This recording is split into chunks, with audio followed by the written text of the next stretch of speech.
Morning mga Marites, Mare at sa mga kapo OFW dyan sa mga sulok ng mundo.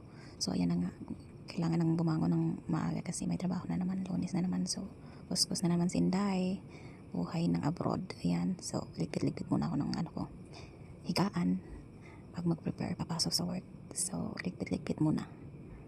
After magligpit din, mag-workout konti. So ang hirap minsan bumangon pag umaga, nakakatamad pero no choice ka kasi kailangan magtrabaho, kakayod para sa pamilya. So ayan, exercise muna ako mga 5 minutes lang. Yan yung ginagawa ko araw-araw tuwing gising ko. Diretso na ako dyan, wala pang hilamos yan, tuwad-tuwad na, taas ka konti, unat-unat para lumiit yung chan kasi grabe na ang pagtaba ko. Dati 45 kg lang, ngayon 16 na. Ayan, ayan, sige pa, push pa more. Ang hirap magpapayat, ang bilis magpataba. Kaya ayan, tsaga-tsaga lang muna. Minsan nakakapagod din pero tiis ganda. Yun ang sabi nila, tiis ganda kung gusto mong gumanda at sumiksi. Ayan, patapos na ako. Tapos maya maya magre-ready na ako niyan, bibihis papasok sa work. So kaya pa day, kaya pa. So ayan, tapos na ako mag-exercise, unat-unat lang konti. Yun, bihis na, lalabas na ako sa kwarto. Then maghilamos na tayo at wala pang hilamos.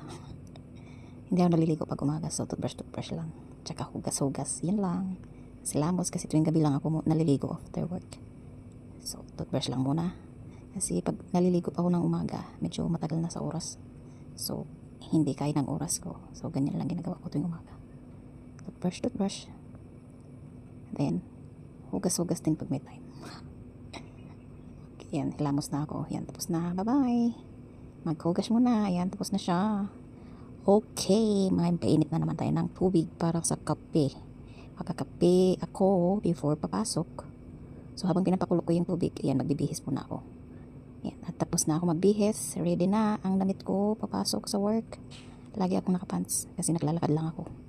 20 minutes papasok sa work. Nilalakad ko lang yan araw-araw. So, minsan nakakapagod din. Yan, paganda konti. Tapos na, tapos ready ko na yung food ko, baon ko araw-araw. Kasi nagbabaon ako kasi hindi ako nagluluto sa bahay ng amo ko.